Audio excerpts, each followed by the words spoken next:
With me now, the chairman of the House Intelligence Committee, Congressman Mike Rogers. Let me begin with something that the Iranians were quite fixed on during the course of these negotiations, and that was the idea of whether or not they have a right to an enrichment program, which they say would just be for nuclear power, for peaceful reasons. And I want to play you something that the Iranian foreign minister had to say, and this was after the deal was announced. We believe that the current agreement, the current plan of action, as we call it, in two distinct places,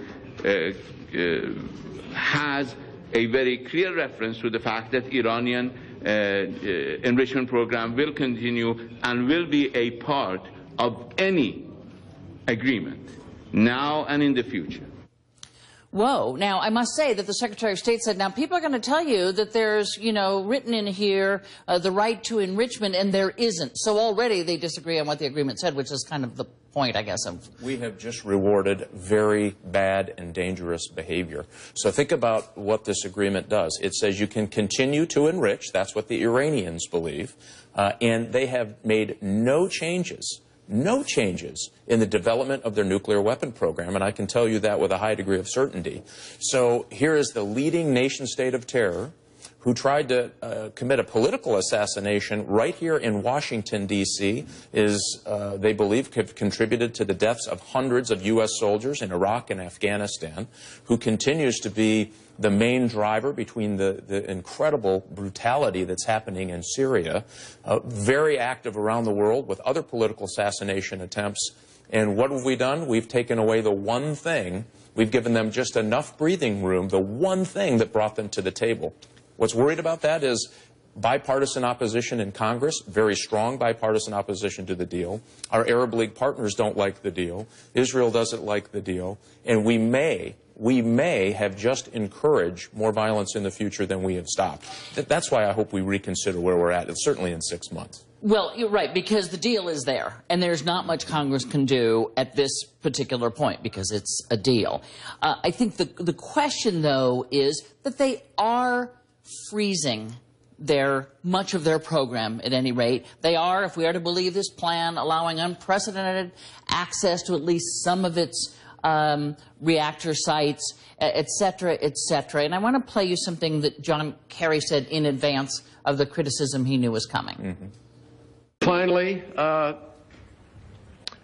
I know that there are those who will assert that this deal is imperfect. Well, they too bear a responsibility, and that is to tell people what the better alternative is. Gladly. The president opposed the first round of sanctions. They worked on Iran. Congressionally mandated sanctions on Iran passed with huge bipartisan support. The second round of sanctions passed with huge bipartisan support. This was the third round. And what we are finally starting to do is start to impact the elite in Iran, the business class of Iran. And what they've done, now remember, they're overburdened. They're active. They're supporting Hezbollah, a terrorist organization operating in Syria. They've got all of these pressures. And finally, we were getting to the place that was actually going to really bite. And they were going to have to make the determination, is a nuclear weapon worth the destruction of our country financially?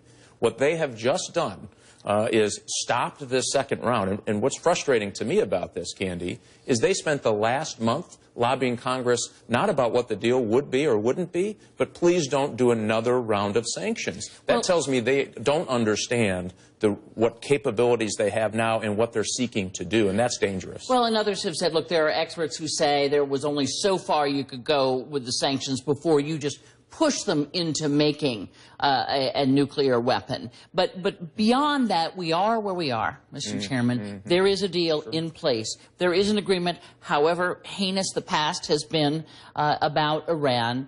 And you are privy to a lot of intelligence information that most people aren't.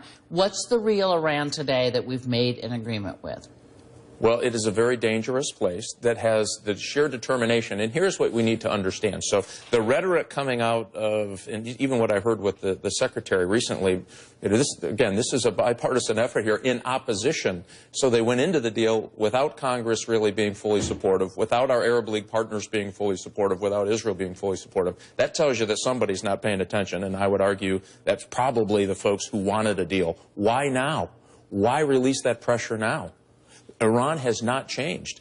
The Quds Force, which is their arm, their terrorist arm that does state-sponsored terrorism activities around the world, again, including trying an attempt here in the United States, they continue their cyber efforts to attack, according to public reports, financial institutions in the United States. None of that has changed. The only thing that's changed is you have now given them a permission slip to continue enrichment. That's what the Iranians walked away from. That's the one thing the whole world was trying to stop them from doing. That's why I don't understand their rhetoric on this. And we know that when you go down this path, we made this mistake in Pakistan, we made this mistake in North Korea, and now history is a great judge here and a great teacher. Why would you make the same mistake to a nation that will proliferate a nuclear arms race in the Middle East if they're successful getting a nuclear weapon? I've got to leave it at that, but we got 6 months to watch this thing. So, Congressman Mike Rogers, Chairman of the Intelligence Committee, thank you for stopping by. Thanks, Ken. When we return.